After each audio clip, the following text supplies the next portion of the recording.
Hi, this is Sarah, and today Michelle Brookes is sharing bravely into 2021. I'm super excited to have Michelle with us because I've heard a lot about her story, and I think you're going to be inspired by what you hear. So, hi, Michelle. Hi there. Thank you for having me on. Why don't you tell the listeners a little bit about you, kind of maybe a bit of your journey so far, and yeah, just describe yourself in a way that the listeners kind of get to know you a little.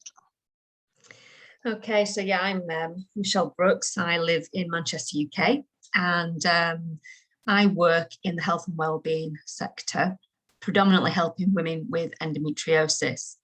And the reason this became about was because really I'd suffered myself the whole of my life from being an adult age. So from first starting my periods, I had a really tough time with it.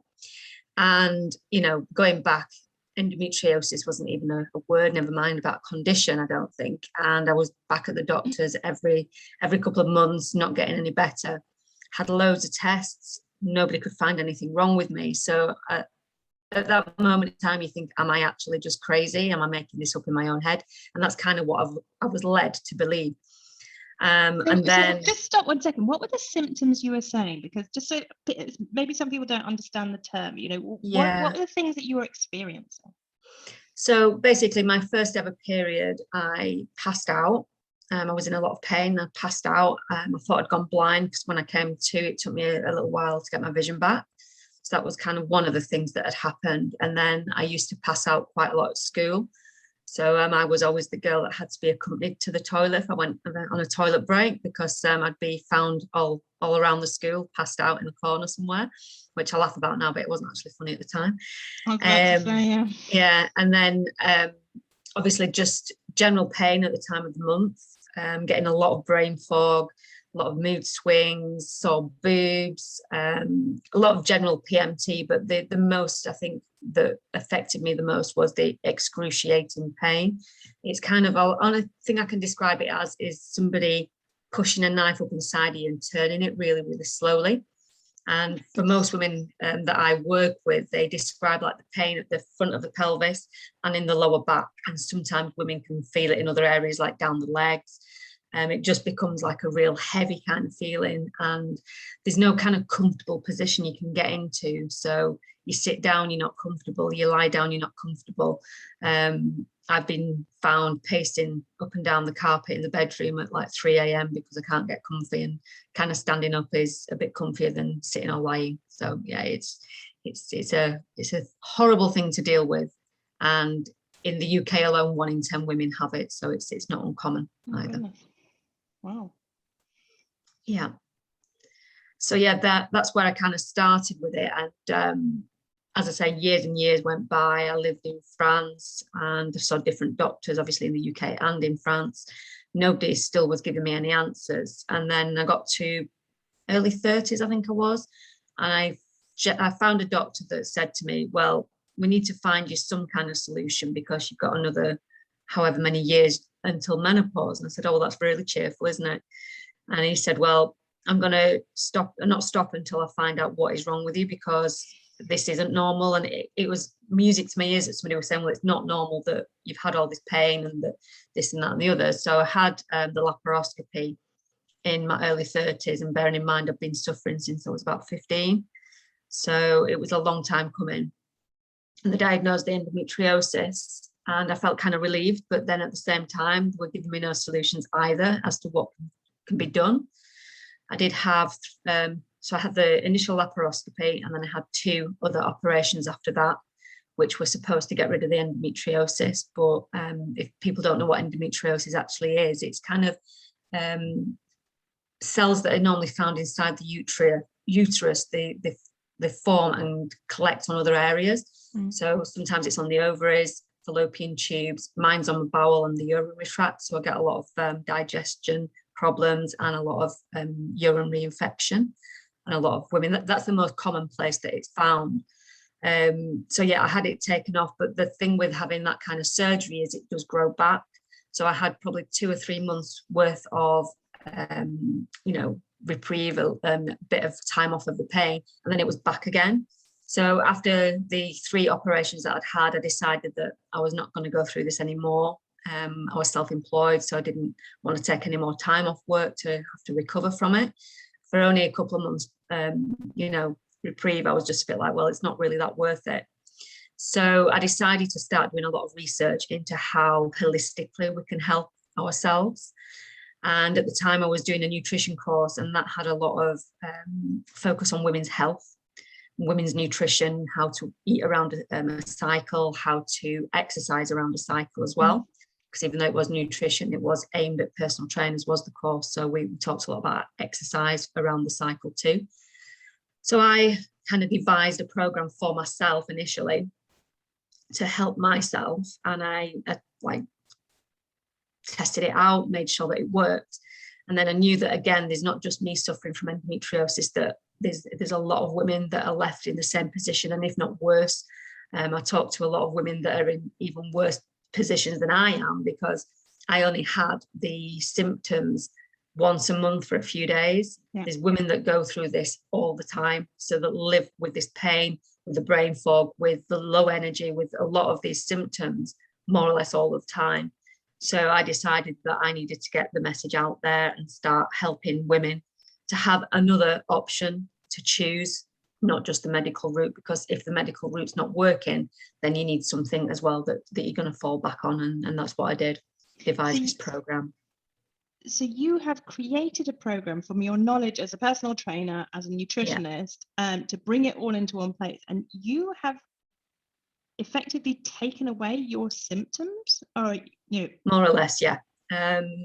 Obviously I'm not a saint either, so there are months maybe where I've eaten a little bit of stuff that I shouldn't have done that affects the condition. I've maybe been out and had a few glasses of wine too many, and that can affect it massively. So I know that when I'm getting the symptoms back again, it's something that I've put in, or I've fallen off, I hate the word fallen off the wagon because it's just rubbish, but not being as stringent with myself with the program as what I could have been. You start getting a little bit like cocky that, oh yeah, I'm getting better now, so you can add these things back in. But otherwise, if I follow it, then my symptoms are so much less than they were. I do have a bit of discomfort, but I don't have pain. That's the way I can describe it. I could probably have what's classed as normal period pains now. I don't have the excruciating pain that I used to have. You've done all this through exercise and through nutrition and stress management. And stress management. Okay. And that's now what you've created into an offering for other women, to help other women who are in your position, who are made to feel like you're going crazy because nobody's believing what you're saying and there's no solution. Yeah, and that's another part of my work as well, is just raising awareness for the condition, because it is getting talked about more, but there's still a lot of people and women that actually have endometriosis that have never heard of it before. That's still the case. So I do a lot of campaigning as well to get the word out there, and just for women to know. I have a lot of free calls with women that they call me up and we just have a chat, because they've not had that outlet, they've not had that person to talk to that actually understands. And I had this quite recently. It's a girl that I've got to know through various networking events, and she just rang me up one day. She goes, I hope you don't mind, but I just need to talk to somebody. And I said, that's absolutely fine. That is what I'm here for as well. It's not just about buying a program off of me, or me making money out of this. I'm here to help women and have that outlet as well, to talk to somebody if they're in need. And also somebody who understands, someone who's been through it. What I'm hearing is you can understand on their level what it is to be in that position. Yeah, totally. I'd like to think so. I mean, as I say, I don't have the condition as bad as some women, but I have been at that point where doctors have said, well, we don't really know what to do for you. And it's such a lonely place that, if anybody needed to talk about anything like that, then I would be definitely there to listen to any woman who needed that outlet. So what's important to you about being this person who can understand and help and offer alternative solutions? I think obviously because, it's really hard to put into words really, but I think that women are sometimes given a bit of a raw deal. I don't know how true this is, and I don't like to kind of go into stereotypes and stuff, but they said that if this was a male condition, that it'd probably been funded by, the NHS or another body to help get a lot more help and research for it. But I think it's more important for me because, again, I've been there. I know what this is like to be left so alone, and to give women some kind of other options is what's really important to me. That, when you feel let down by the medical profession, when you feel like there's nowhere else to turn, that I can offer something that will help. Right. So you're giving people an opportunity based on what you've experienced, and you've always, what I'm hearing is I think we hear this quite often, is you've turned what you've struggled with in life into an opportunity to support others. Yeah. Into an opportunity to create something out of it. Yeah, and I feel that I'm one for looking at life things happen for a reason, and I feel like I was given endometriosis so I can help others. That's why I feel I have it. Right. So there's a reason for it. In my eyes, and that's why I believe my kind of spiritual mind is that I was given endometriosis so that I could go through this journey and now help other people with what they're going through. Yeah. It's super brave though to take something that's been so hard on you and be able to kind of turn it around to help other people go through it and support them on their journey, be there for them. So what is it when you're obviously giving a lot each and every day, what is it that nurtures you? What is it that kind of keeps you going? A lot of things, really. I love, obviously, the exercise. That's why I went into the job that I did. So for me, again, finding the exercise that I need that day, whether it be like my yoga or a good old session in the gym, that keeps me going. That keeps my body and mind really, really healthy. But I think just, I've been through a lot in life, and I think that finding out the things that are important to me and, really making sure that every day I live by that. So things that are important to me, like my husband, having a healthy relationship together, working out that relationship to make it the best it possibly can. That keeps me going because, we are a real good team. So my husband is always one that keeps me going every single day. And I think just being around people that lift me up. I'm a very people person. So again, this is probably why I went into the work that I do, because I like to be around people and I like to help people. And I think keeping me going is, husband, friends, and just, living life to the full best as I can. Very cool. So where is it maybe you're too hard on yourself, or where can you not laugh at yourself? Probably a lot, really. It's something that I have worked on a lot, because I used to be so hard on myself, and every little thing I would beat myself up over. Being self-employed, if business isn't as busy, you beat yourself up because it's you that's done something wrong, or at home, if like something goes wrong, it must be my fault. So I'm very much a person that would beat themselves up constantly. And again, like through self-development, I've done a lot of work on that. So I think that's a very interesting question to ask when I've done so much work. But if you'd have asked me that maybe 12 months ago, it'd probably be a different answer. So what's the thing that actually helps you when you go into that negative self-talk? What's your little trick for kind of realigning? Yeah, I do a lot of meditation. So if I'm getting up in the morning and I'm beating myself up already, I will get a guided meditation that will help with this to turn the negative into a positive. I do, again, I'm like very self-aware. So again, like with exercise, I know what exercise I need to do that day. Meditation, I know what I need to focus on. So if I've got out of bed and I'm doing this negative self-talk, I do a meditation on positivity. If I'm feeling low in confidence, I do one on confidence. So it's just about me being self-aware and knowing what I need to flip me out of that state of mind.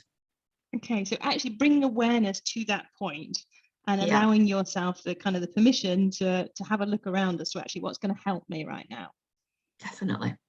Okay, yeah, interesting. Thank you for sharing, because it's always one that comes up is, you know, you've got these two voices, and it's often the negative one, unfortunately, that kind of shines through, and we're always our own worst critics in terms of what Definitely. we do. And yeah, so it's always nice to hear what other people's ideas are to kind of get over it. Yeah. So what would be, you mentioned a couple of minutes ago about, you know, if you'd have asked me 12 months ago, what would be your advice for yourself 12 months ago? What's helped you, or what have you learned most in the last 12 months? I think really is definitely a work-life balance.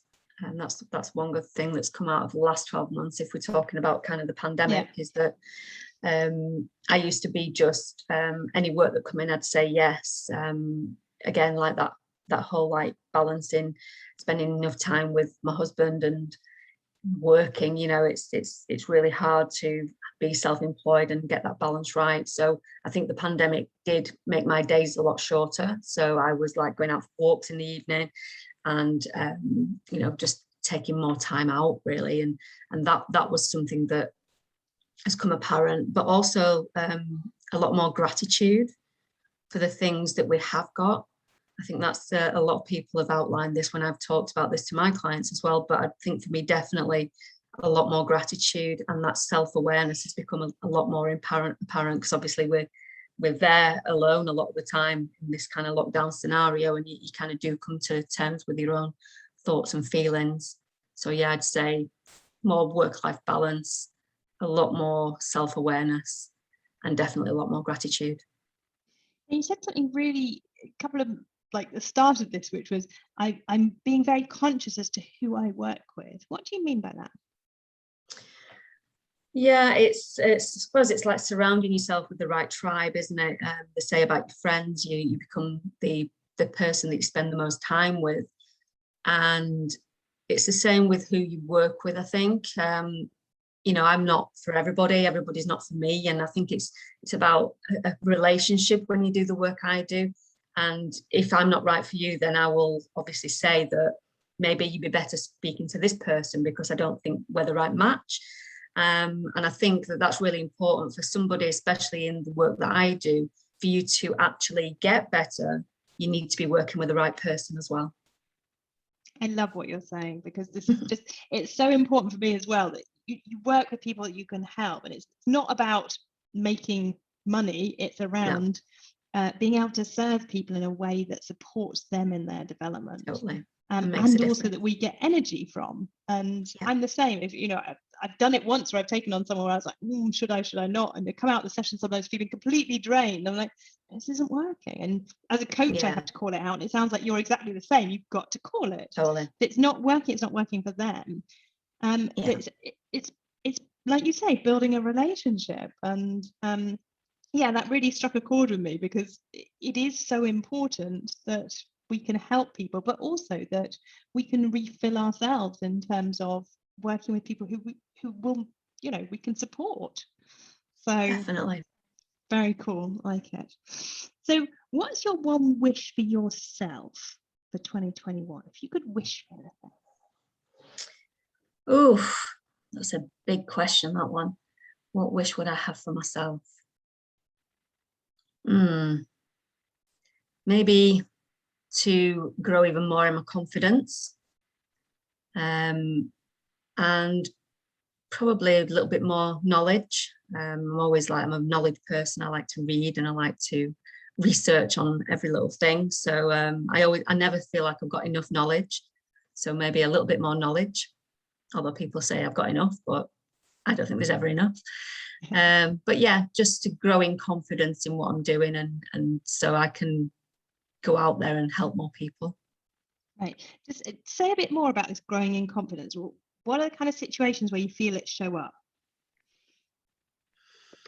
Oh, you're really getting me now, aren't you?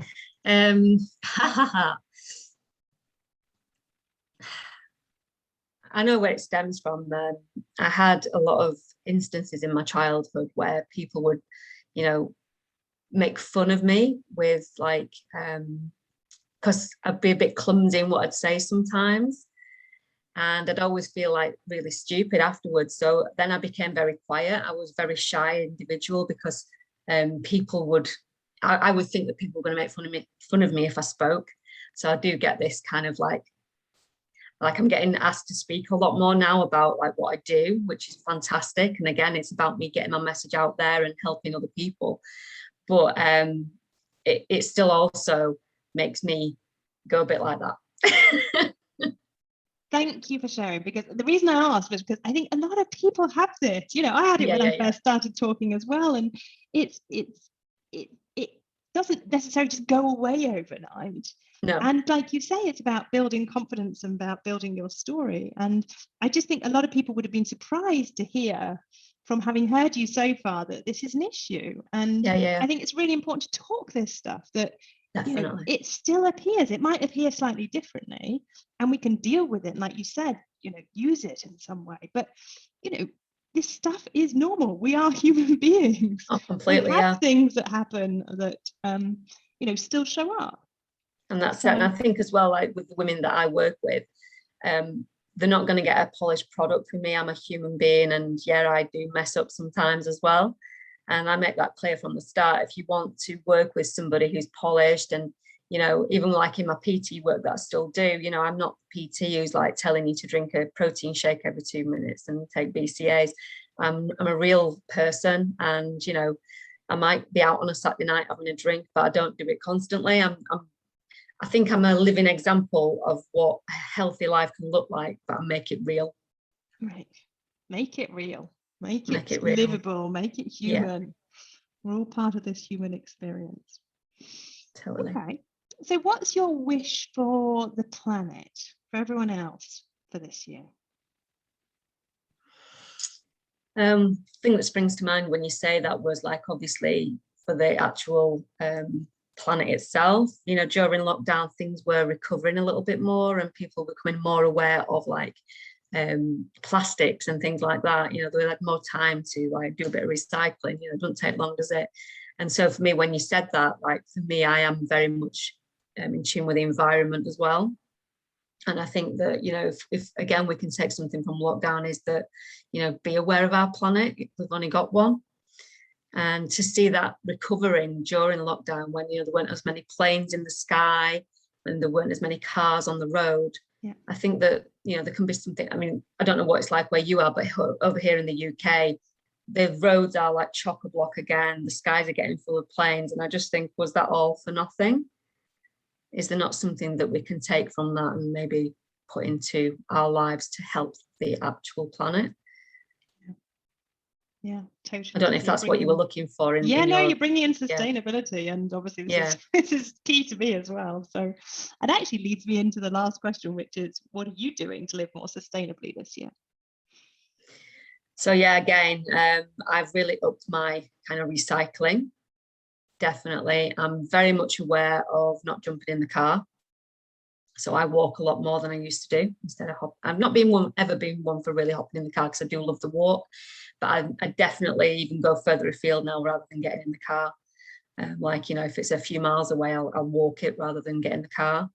So that's again what I do. And I'm not getting on a plane anytime this year, because I just don't agree with that yet. Not to say that I won't travel again, but I don't think at the moment that that's a very wise thing to do. Personally, I think that anybody else who's doing it, that's entirely up to you. But again, that's for my reasons as well. Okay, cool. Thanks for sharing. So what would be your one piece of advice, or a podcast that helped you, or a book, or what would you want to leave the listeners with, that they can go away and kind of explore some of the things that you've explored? Yeah, I think if you're a woman with endometriosis, my biggest piece of advice is don't just leave it. Don't be fobbed off by anybody in the medical profession. A painful period.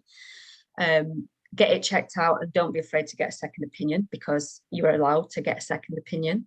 It's not like you've got one doctor and that's the only piece of advice you can have. Go and get it checked out by numerous people. A really great book that I read early on in my research was Period Power. I'm just going to turn my head because it's on my shelf and I can't remember the author. Maisie Hill, Period Power by Maisie Hill. That was an amazing book. So if you want to start somewhere and looking into all these things about actually working with the cycle, not against it, that's a big thing that helped me, not just with endometriosis, but I think with any woman. Working with your period and not against it is something like really, really important. Podcast wise, there's a lady called, I can't remember her name. Oh gosh, I always do this. And this is part of having endometriosis as well. You can never remember anything. But a podcast is called Not Period Power, that's the book.